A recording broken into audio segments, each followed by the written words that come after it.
O Senhor é a força da minha vida, de quem me recearei.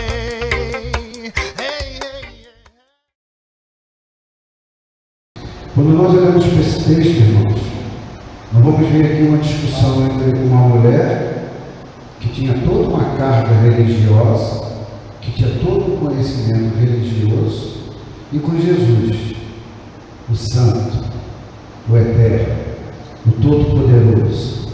E Jesus, com muito carinho, com muito amor, levou essa mulher a um entendimento que a dúvida dela era como adorar, aonde adorar. Então, diante da conversa que ela teve com Jesus, ela expôs esse anseio e essa necessidade que ela tinha, porque ela verdadeiramente tinha o desejo de adorar o Pai. Mas ela estava presa a conceitos religiosos do seu povo, do povo samaritano, que dizia que tinha que se adorar no monte lá em Samaria, e ao mesmo tempo ela também conhecia os conceitos do povo judaico, que se dizia que se adorava lá no monte em Jerusalém. Então ela tinha um desejo no coração de adorar, e ela ficava entre essas duas posições. Mas aí, o nosso querido Jesus se manifestou a ela e ensinou a ela o que era adoração. E isso, assim, de uma forma muito carinhosa, muito amorosa da parte de Deus, ficou registrado para que nós também pudéssemos entender e aprender o que é adoração. E aí, quando Jesus começa a conversar com ela aqui, Jesus vai buscar exatamente os fundamentos que ela começou. Só que Jesus falava sempre numa linguagem muito simples, mas numa linguagem espiritual. Então Jesus pegou a água, que era o momento ali, a água que ia matar a sede, que ia atender as necessidades naturais. E ele então usa isso, e ele fala de uma primeira aliança, que foi a aliança que Deus fez com os homens, e que está toda descrita lá no Antigo Testamento. Onde, na hora do desespero do homem, Moisés, por exemplo, tocava na rocha, ou feria a rocha de maneira errada, e surgia água. Uma água de forma natural, uma água que representava uma aliança de Deus com os homens e que continua nos dias de hoje representando essa aliança. Só que uma aliança num plano natural. Essa foi a primeira água que entra em discussão para se entender uma adoração. Mas aí Jesus fala de uma segunda água, de uma água que ele disse que iria fluir do reino, de uma água que é viva. Aí Jesus agora já sai desse contexto para ele falar de um novo contexto, de um contexto agora não mais natural. Ele não está falando mais da água como nós conhecemos hoje, H2O, a água natural. Ele agora está falando de uma água espiritual, uma água que quem bebe não tem sede, uma água que ela não necessita de circunstância nenhuma humana, nem religiosa, porque ela é expressada pelo amor de Deus. Jesus então fala dessa, de uma água espiritual. Ele agora fala aqui da aliança que seria estabelecida pela sua vida. E se você correr um pouquinho mais lá na frente, em João 7,38, ele volta a falar isso, ó. Quem crê em mim, como diz a Escritura, do seu interior fluirão rios de água viva. E aí continua no verso 39. E ele estava se referindo ao Espírito, que mais tarde receberiam os que nele crescem. Até então o Espírito ainda não tinha sido dado, pois Jesus ainda não fora glorificado.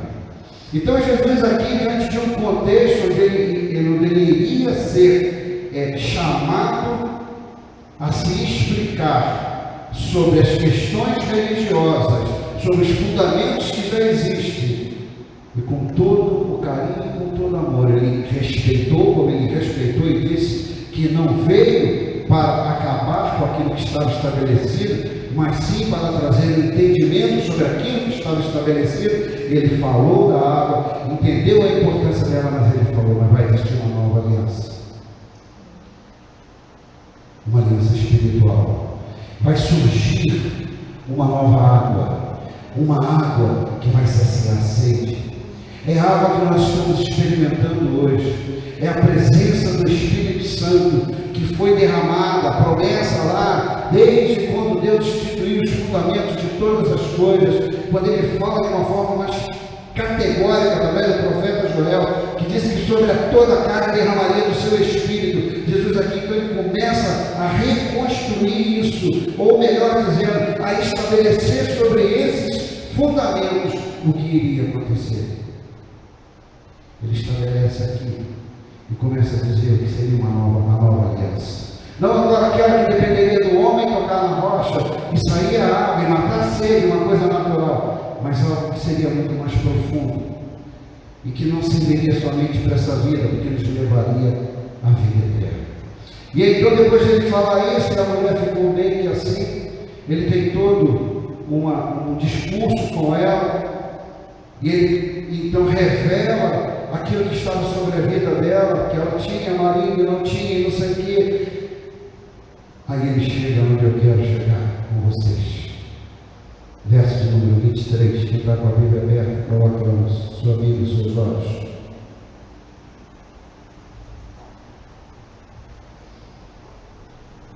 No entanto, está chegando a hora, e de fato já chegou, em que os verdadeiros adoradores adorarão o Pai em espírito e em verdade. São estes os adoradores que o Pai procura. Verso 24. Deus é espírito e é necessário que os seus adoradores o adorem em espírito e em verdade. Tudo que nós viemos a fazer, se não for em espírito e em verdade, nunca vai gerar uma adoração. Por melhor que seja o louvor, por melhor que seja o som, por melhor que sejam os instrumentos, por melhor que sejam os músicos, por melhor que seja toda a acústica, por melhor que seja qualquer coisa de ordem natural, se não estiver sendo feita em espírito e em verdade, não é adoração. Não chega ao coração do Pai. Pode nos alegrar, pode nos fazer felizes, pode nos fazer contentes, como muita gente foi a esses shows que teve aqui na praia, tem tantos outros shows, tantas outras situações, e você vê as pessoas saírem alegres, felizes, mesmo que momentaneamente, por uma boa música, por uma boa voz, por um bom equipamento, enfim, por tantas coisas, mas momentâneo. Passado algumas horas ou alguns dias, aquilo se foi. Mas quando nós entendemos isso, e quando nós vamos nos relacionar com Deus, e entramos nessa dimensão de verdadeiramente adorá-lo em espírito e verdade, nós experimentamos isso, como Jesus disse, de forma que não só vivemos, mas também passamos a contagiar outras pessoas, porque isso começa a fluir de nós. Eu não sei se você já teve essa experiência. Ontem eu estava até conversando com uma pessoa. Às vezes eu estou andando na rua e eu vou falar de mim, estou com o microfone, tenho que falar de mim, não posso falar da vida do Glória, da vida do pastor Marcelo. O pastor Marcelo até conversou ontem. A gente tem que dar o nosso testemunho, não é isso? Então eu tenho que falar do que eu vivo. E às vezes eu estou andando, muitas pessoas olhando para mim, aí eu tenho o hábito de olhar, porque uma vez eu saí de casa correndo, jovem, e minha mãe estava fazendo isso aqui, eu saí de casa correndo e passei pelo varal de casa. E eu fui para o centro da cidade, lá em Nova Iguaçu. Eu estou andando, outras pessoas olharem para mim, e o garoto eu falei, cara, Deus está mesmo, garotão, lindão, né?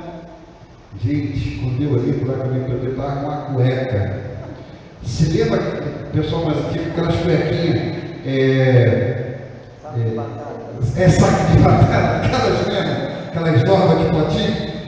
Ele levou um susto, que isso, cara? Que ele trouxe? Estava crente que eu estava lavando, eu estava dando gargada, dando uma cueca no ombro. E aí, então isso ficou marcado. Aí a gente olha, eu fico vendo assim, será que eu estou com uma cueca por aqui, ou coisa parecida? E por várias vezes, o Espírito falou, não, é porque as pessoas veem a minha luz em você. E as pessoas olham para você, seja homem, seja mulher, seja novo, seja velho. Porque essa palavra, irmãos, ela se cumpre. Mas ela não é uma coisa que é para mim, não. Ela acontece com o senhor, não, ela é para todos nós. Esse rio, ele não é especialidade, ele não é separado, não é para ninguém específico, não. É para todos. Para todos quem? Lá embaixo diz que o adoram em espírito e em verdade. E como nós entramos nessa dimensão, quando nós desfrutamos disso, é gostoso a presença de Deus nas nossas vidas. E as pessoas que passam por nós possam ver isso, mesmo que nós não estejamos entendendo, mesmo que muitas vezes nós estamos achando, como disse o irmão Nildo hoje na palavra aqui, nós somos no maior caos, mas não importa se você está no caos, que mesmo no caos Deus está contigo. Deus não corre na hora da tua dificuldade, na hora da tua adversidade. Deus não corre, Ele não é covarde na hora da tua dificuldade. Tem até um poema que diz que quando que a pessoa está andando e olha meus pés, duas pegadas, e quando a coisa se aperta, a pessoa de novo, isso, só tem uma, cadê o Senhor? Não é a minha pegada, é que você estava no colo, meu colo, e eu estava te carregando. Então, acho que todos conhecem esse poema aqui. Não sei se é poema, o que é, enfim, mas vamos dizer que é poema.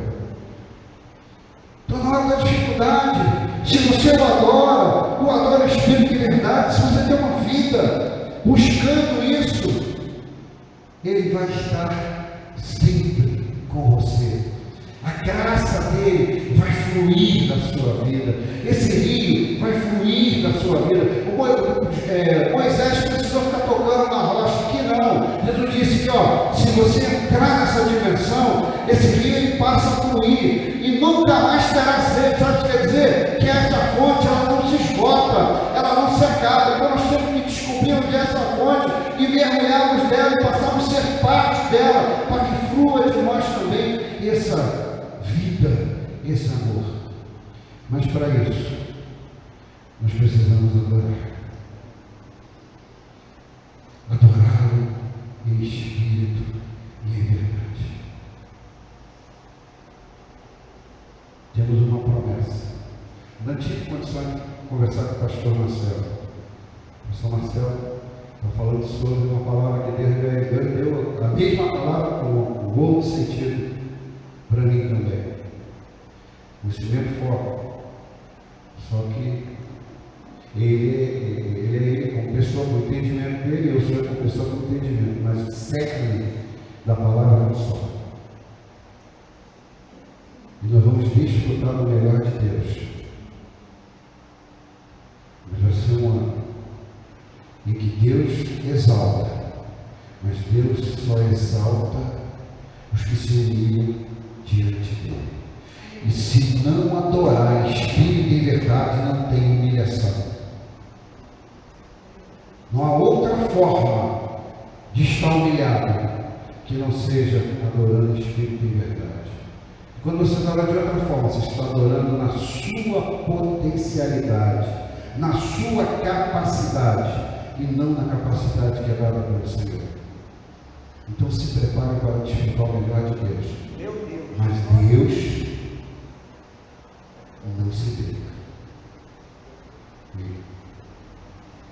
Dá, como foi dito aí, na proporção que você faz, planta. E a condição que ele tem. Se coloca de pé, vamos orar. Pastor Marcelo, não quero saber.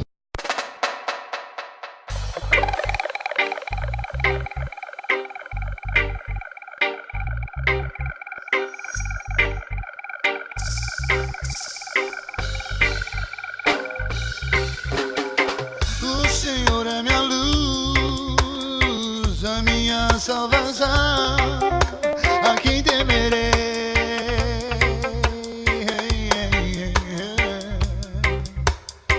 O Senhor é a força